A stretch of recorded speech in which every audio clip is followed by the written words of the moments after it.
Bueno, Esteban, creo que podemos arrancar ahora, que la gente se va conectando poco a poco. Ya tenemos 20 participantes, así que yo me ocupo de ir admitiendo a la gente mientras.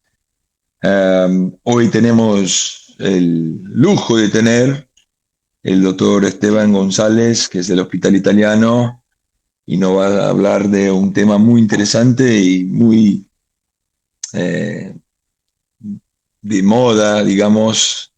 Creo que es algo que nuestros maestros por ahí no tuvieron mucha experiencia y ahora nosotros y ustedes claramente cada vez más tenemos este procedimiento en el rol de procedimientos en que hay una demanda. Entonces, Esteban, muchas gracias por aceptar en presentar, en participar. Hago una extensión del agradecimiento al doctor Gustavo Rossi, que ahí está conectado. Y adelante, te voy a dar la palabra. El formato que hacemos acá es que presentes y en 15 minutos más o menos, obviamente, si te alargás, yo te aviso, pero en general en 15, 20 minutos terminamos la presentación y dejamos espacio para que la gente pueda hacer preguntas y dudas y generar discusión. Por lo cual, eh, agradezco una vez más y adelante y gracias una vez más por conectarse. Bueno, hola a todos. Antes que nada, bueno, muchísimas gracias por tu invitación, Rodrigo. Para nosotros es un placer mostrar este video y tener una conversación con todos ustedes hoy. Es un video que publicamos en la revista Disease Colon and Rectum. Es un video vignette que lo llamamos Minimally Invasive Simple Colon Vaginoplasty Step by Step Surgical Technique que hicimos en el hospital italiano.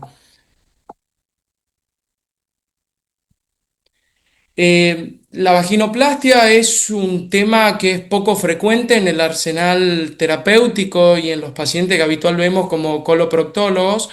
Por eso me gustaría comentar un poco y hacer una breve introducción sobre el tema para después ponernos de lleno con el video. Y la vaginoplastia comprende un conjunto de procedimientos destinados a la creación o reconstrucción de un canal vaginal funcional.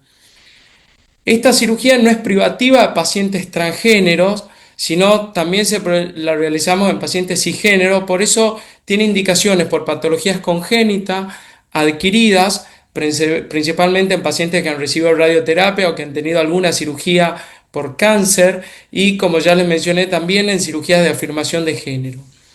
El objetivo fundamental en sí que tiene una vaginoplastia es crear un canal neovaginal de profundidad y calibre adecuado, manteniendo la sensibilidad para darle una función sexual adecuada a los pacientes, pero a costa de una baja morbilidad. Cuando uno hace una revisión del tema, ve que se destaca la gran heterogeneidad en las indicaciones y la falta de estudios comparativos entre ambas técnicas.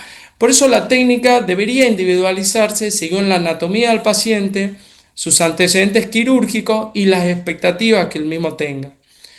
Como le devuelven una función sexual lo más parecido a lo normal, son procedimientos que mejoran de manera abrupta la calidad de vida de los pacientes.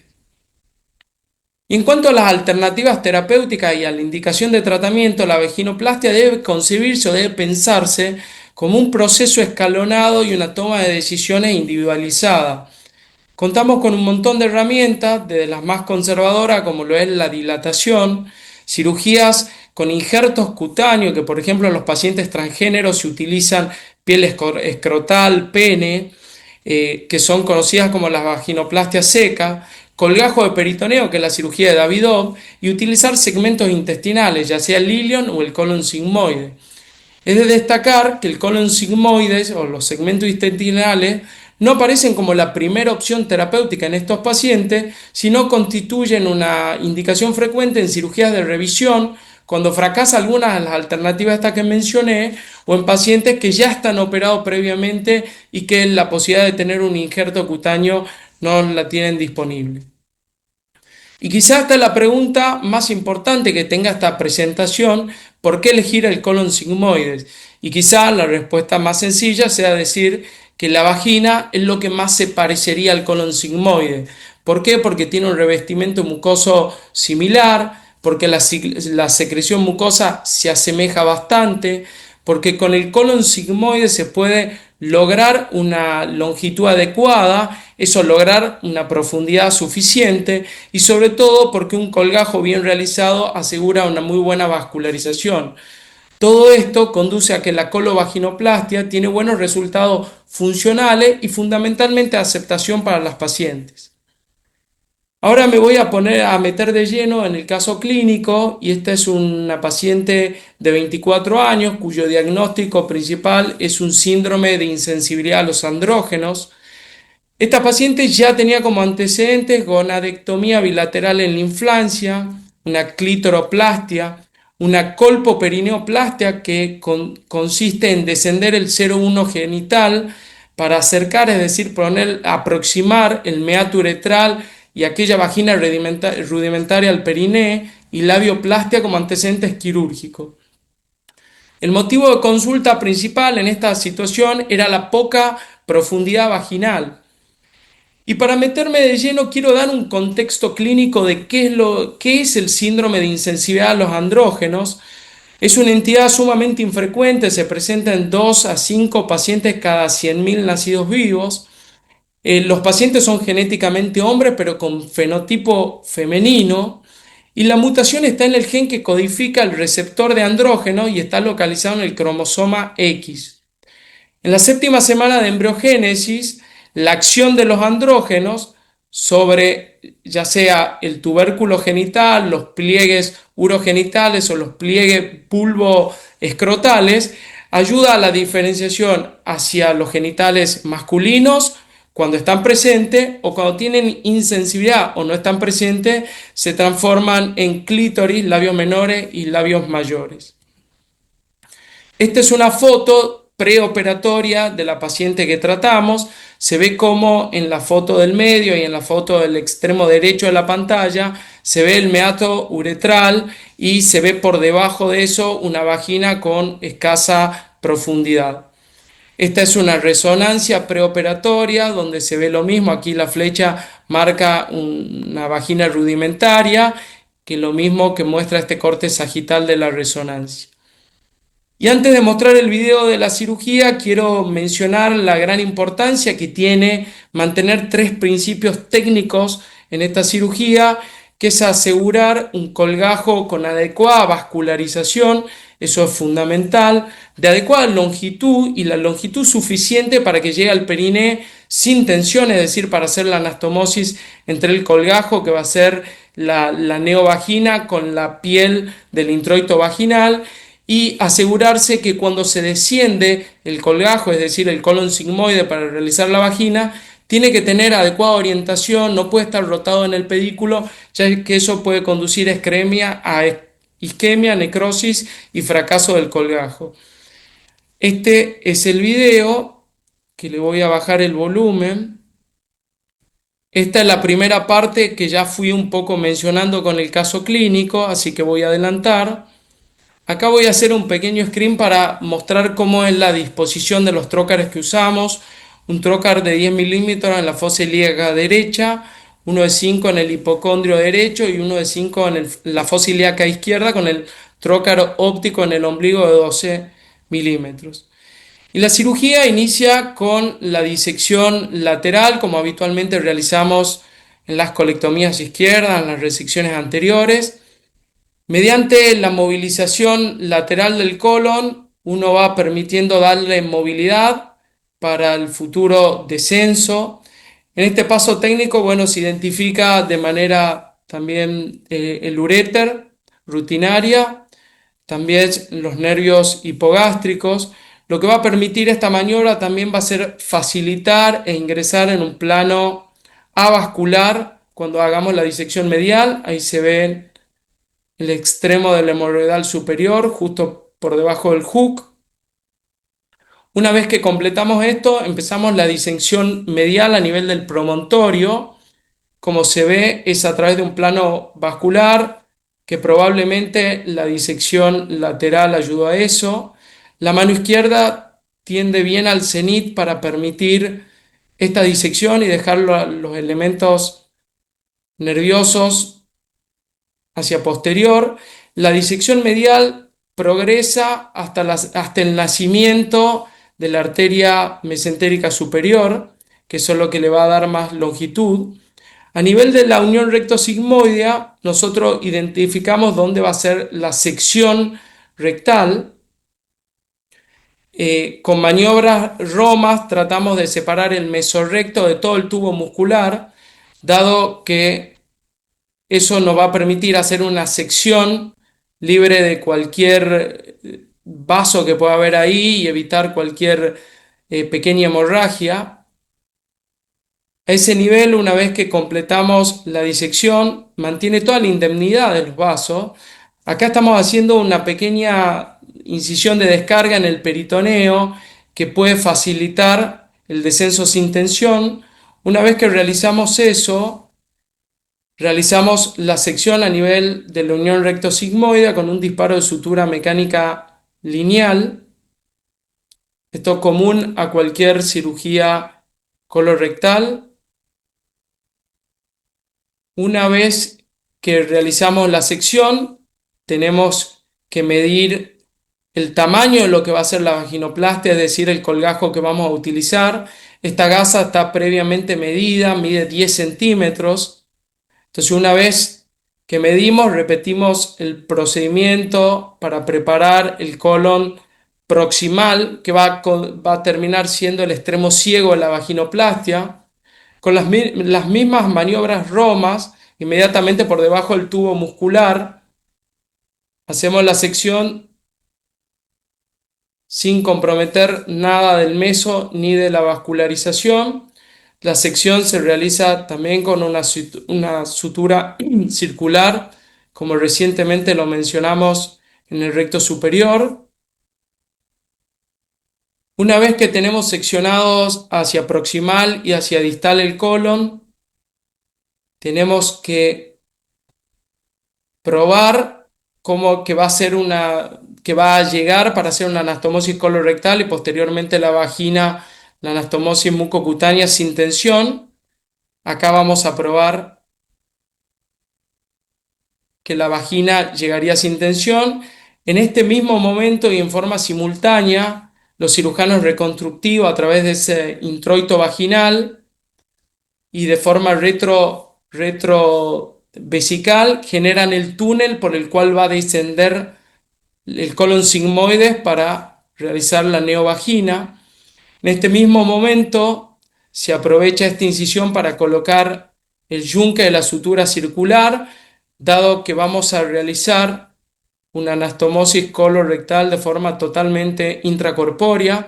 En esta parte existen muchas maneras. Nosotros decidimos abrir el extremo distal, previamente seccionado con la sutura mecánica, para que ingrese el yunque y hacerla de forma láteroterminal y de esa manera evitarnos la confección de la jareta de forma laparoscópica.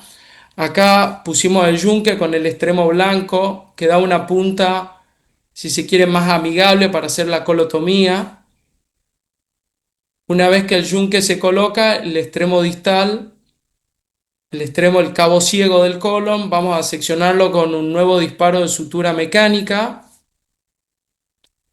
Y después de esta parte vamos a realizar la anastomosis, como recientemente les mencionaba, láteroterminal, como hacemos habitualmente las anastomosis.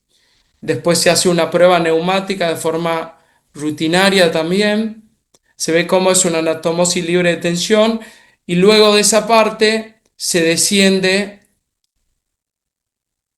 el colon para confeccionar la vaginoplastia. Ahí se está realizando la anastomosis mucocutánea. Previo a que se descienda hay que tener en cuenta el orificio que se hace en el peritoneo, que sea lo suficientemente grande para que eso no apriete el colgajo. Las zonas de estenosis habitualmente se observan en esta anastomosis que estamos realizando y esta es una foto final de cómo quedó la anastomosis. La paciente estuvo internada 5 días y se fue, tuvo un posoperatorio sin complicaciones y se fue de alta.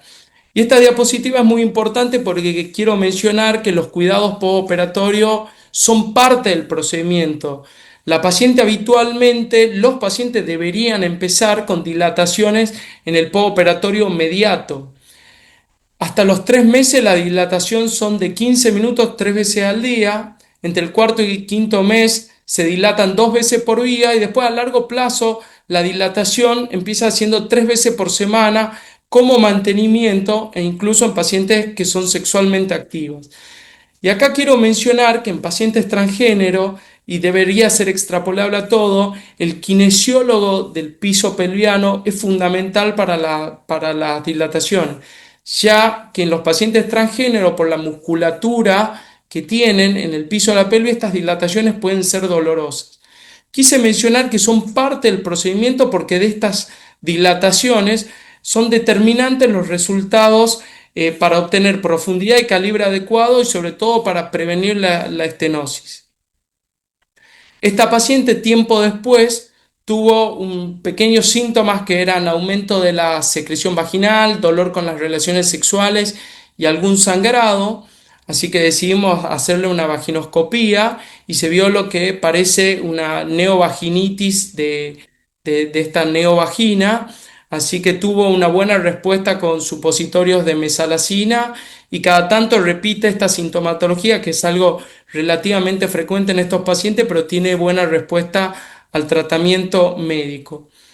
Las complicaciones que tiene esta cirugía son las inherentes a las que ya conocemos de una anastomosis colorectal y en esta cirugía en particular también están las dehiscencias de las heridas, sobre todo obviamente cuando se realizan con injertos cutáneos. La presencia de estenosis, por eso mencioné lo importante de la dilatación y lo importante del trabajo en conjunto con los kinesiólogos del suelo pélvico. Le diría que es fundamental para prevenir las estenosis, los prolapsos, la mucorrea y el mal olor. Esto es una complicación que también está en referencia al tamaño que uno realiza, con el tamaño que uno confecciona la vaginoplastia. Con el tiempo va mejorando y mejoran con medidas como enseñarle a cómo higienizar esa zona. El dolor con las relaciones sexuales y sobre todo esto es más frecuente por ahí en pacientes transgénero, por lo que mencioné, la musculatura del suelo pelviano, la inflamación del segmento intestinal, que esto es lo que mostré que le pasó a nuestros pacientes, y quizás no debería consignarse como una complicación, pero los retoques estéticos en algunas series se reportan hasta un 50% de reporte de retoques estéticos en este tipo de pacientes. Y como mensajes finales, para no sacar más tiempo, quisiera comentar que la vaginoplastia es una alternativa válida, pero para pacientes estrictamente seleccionada y sobre todo, como les mostré, con un proceso que es progresivo, de maniobras, de medidas más conservadoras hasta cirugías más complejas como estas, que la vaginoplastia debería tener los mismos principios técnicos muy parecidos a los cuales, con los cuales realizamos anastomosis intestinales, es decir, asegurar una buena vascularización, la orientación del pedículo y el descenso sin tensión son determinantes, que estos pacientes deben ser tratados en el estricto marco de equipos multidisciplinarios con estrecha colaboración entre equipos de cirugía colorectal, equipo urológico, un equipo de cirugía reconstructiva y lógicamente los kinesiólogos especialistas en suelo pélvico. Los resultados deben evaluarse en términos anatómicos, pero también fundamentalmente en términos funcionales. Y como lo mencioné, la dilatación, la rehabilitación y el seguimiento prolongado son parte del procedimiento. Tienen que ser concebidos como ser parte del procedimiento. Bueno, con esto, muchas gracias. Quedo atento para preguntas y discusión. Y te quería agradecer, Rodrigo, por darme 2 minutitos para invitar y dejarle información, para invitarlos a la edición número 21 del curso internacional de cirugía colorectal que organizamos desde el Hospital Italiano. Este año 2026 estamos cumpliendo el aniversario número 40 del curso. Lo vamos a realizar el 1 y el 2 de octubre en la Universidad Católica, en la zona de Puerto Madero, en Buenos Aires, y acá en el QR tienen información que lo va a dirigir al proceso de inscripción y demás. Bueno, desde ya muchas gracias por dejarme presentar este trabajo y por dejarnos promocionar nuestro curso. Muchas gracias, Esteban. Buenísimo video y buenísima presentación. La verdad que son casos muy, muy, muy especiales y creo que ya se ve que hay un montón de gente conectada y seguramente habrá preguntas. Voy a empezar con la pregunta del doctor Carlos Martínez, que es de Brasil. Carlos, gracias obrigado por estar conectado.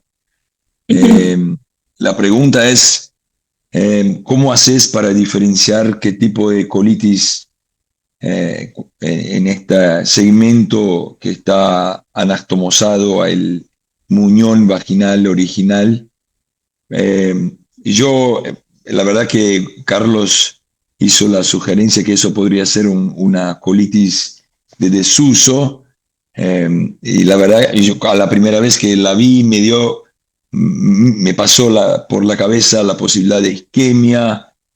¿Cómo lo haces y qué tanto de experiencia tienen ustedes en este tipo de cirugía para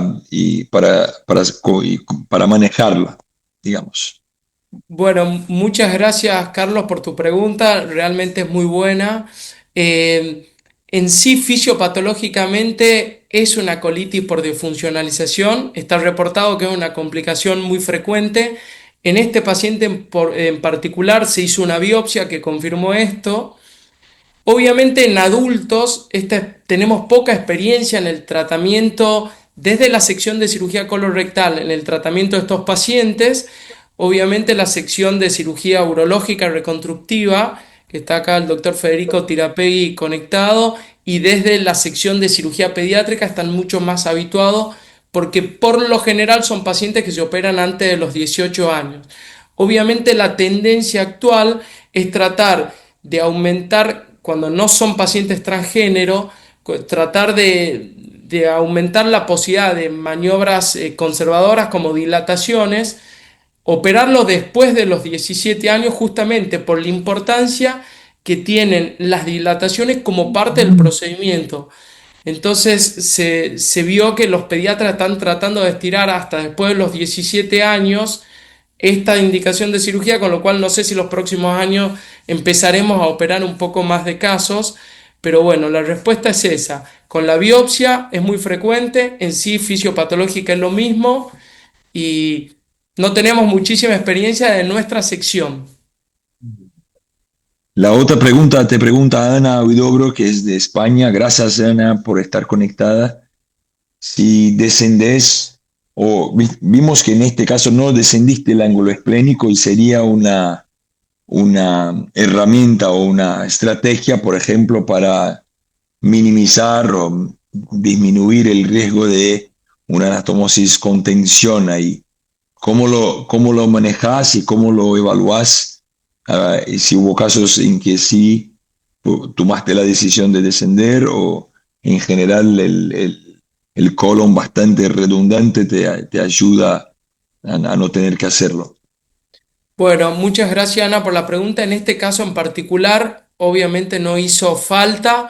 Uno puede, con ciertos factores o con ciertos estudios preoperatorios, uno puede ya más o menos tener una magnitud digamos, de la longitud que tiene el colon sigmoide. En esta paciente tenía una tomografía, tenía una resonancia, era una paciente joven y sana. La verdad que eso como preoperatorio y la evaluación, la laparoscopía intraoperatoria directamente ya sabíamos que no iba a ser, digamos, no iba a ser necesario descender el ángulo esplénico.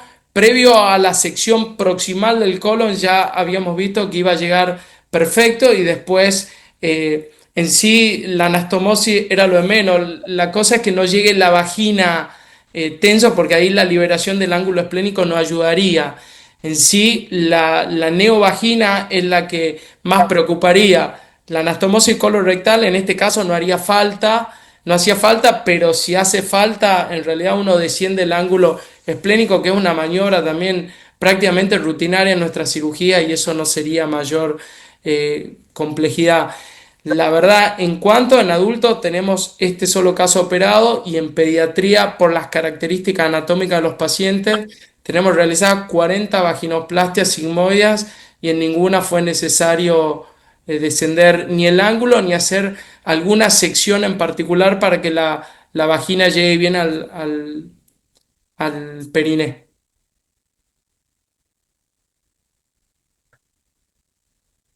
Esteban, tengo un par de preguntas. Uy, perdón. ¿Me escuchás? Sí, Ahí. perfecto. Eh, Creo que, no sé si lo comentaste o me lo perdí, la sutura con la vagina lo haces en puntos separados con qué Con tipo de hilo. Sí, utilizamos, no, perdón, eso no lo mencioné, son puntos separados con un material reabsorbible como es el monofilamento. Utilizamos un PDS. Ok. Vi también, Es muy eh, parecido a una anastomosis coloanal. Eso lo hizo Federico, que es el cirujano reconstructivo que hace estas cirugías. claro. Y lo otro es, te pregunta Jorge Medina Gutiérrez de Paraguay el valor y si lo utilizaron la indocianina verde para evaluar el pedazo del colon que está descendido ahí. Pero, Jorge, es muy buena la pregunta. En este caso en particular, no hizo falta porque no seccionamos ningún pedículo, simplemente seccionamos el colon hacia distal, hacia proximal y el descenso del colgajo, porque en sí es un colgajo, ese pedazo de colon sigmoide, pues fue con su pedículo relativo, por así decirlo, no hizo falta.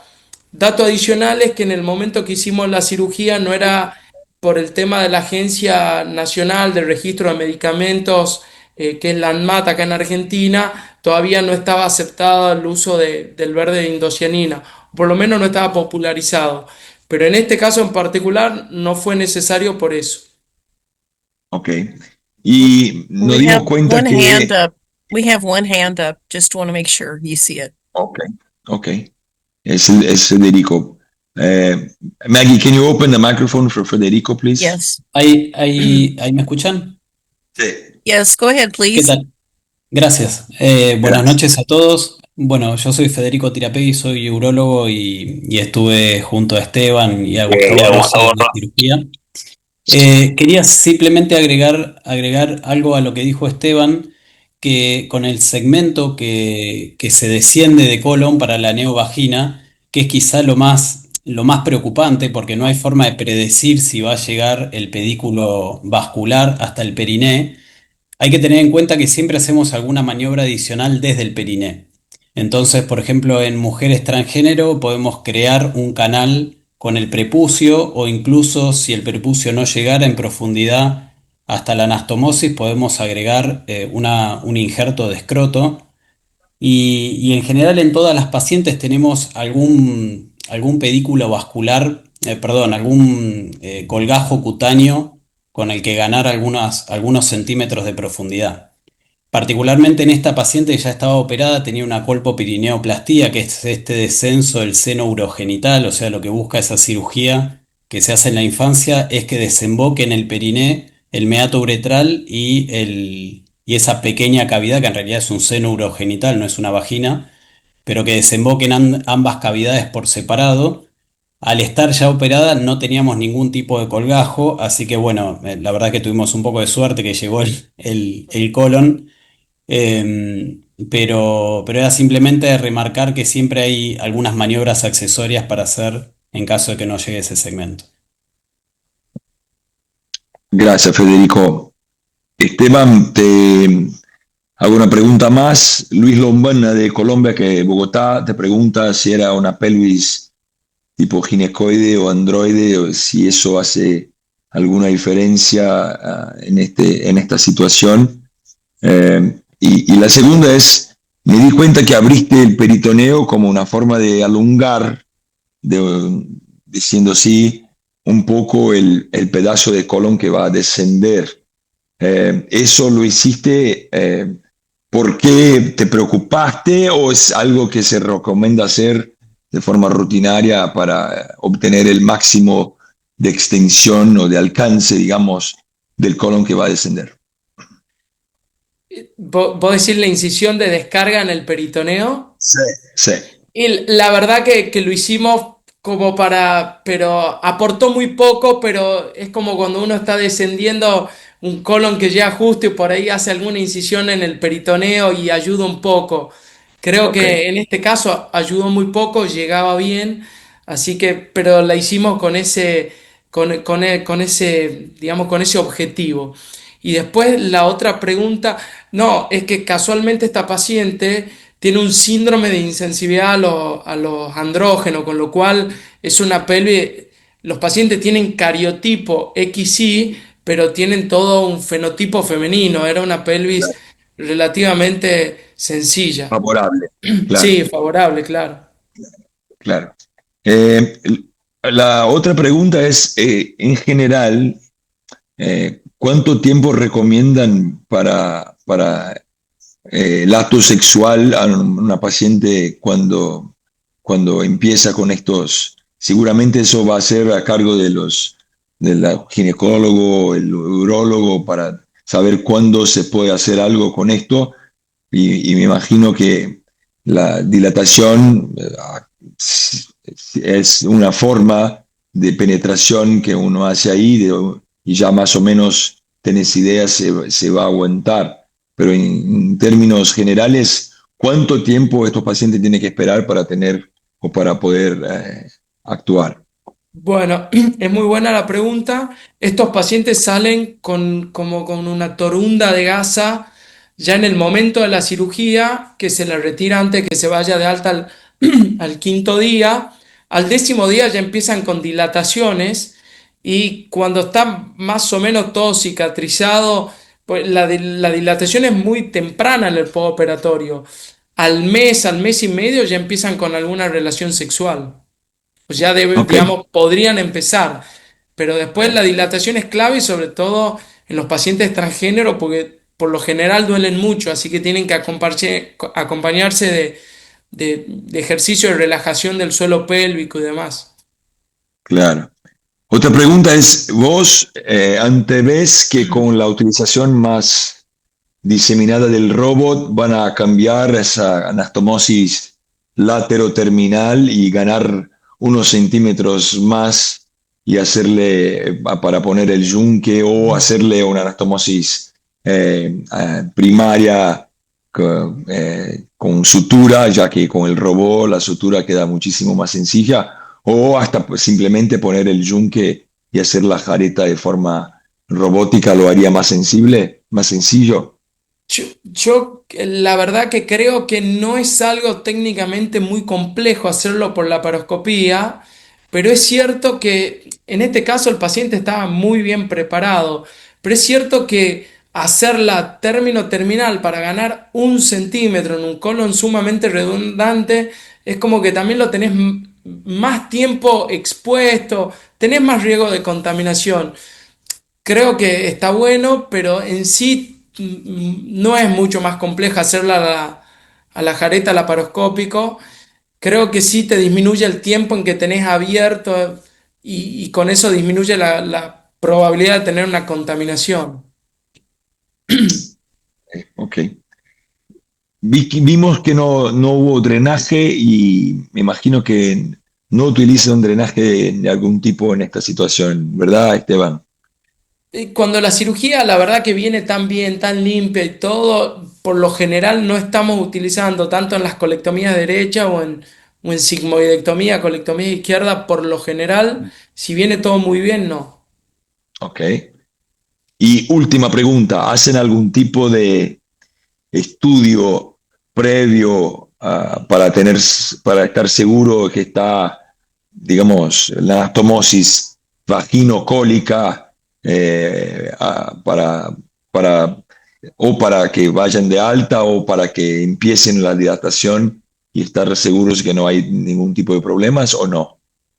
No, no, o sea, la anastomosis colorectal no, y después la anastomosis, digamos, claro, la mucocutánea, digamos, la del colon con el introito ese vaginal rudimentario, no, pues sacamos la gasa y se la ve ahí, no, no hay no se chequea, digamos, más que el control clínico, no hacemos nada en particular.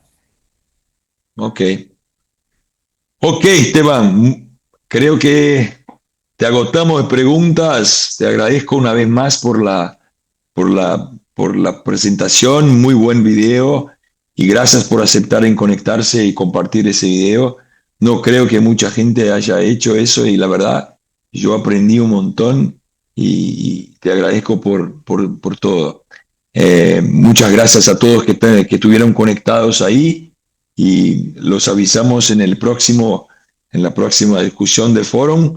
Agradeciendo otra vez más por Diseases of Colon Rectum, la doctora Susan Galandiu, que la editora jefa no estuvo presente, pero le dejamos el agradecimiento a ella también y aprovechó para hacer la promoción del curso que tiene el Grupo de Hospital Italiano en el 1 y 2 de octubre de este año. Muchas gracias, Esteban. Buenas noches a todos. Bueno, muchas gracias, Rodrigo, muchas gracias a todos por conectarse y te vemos en octubre.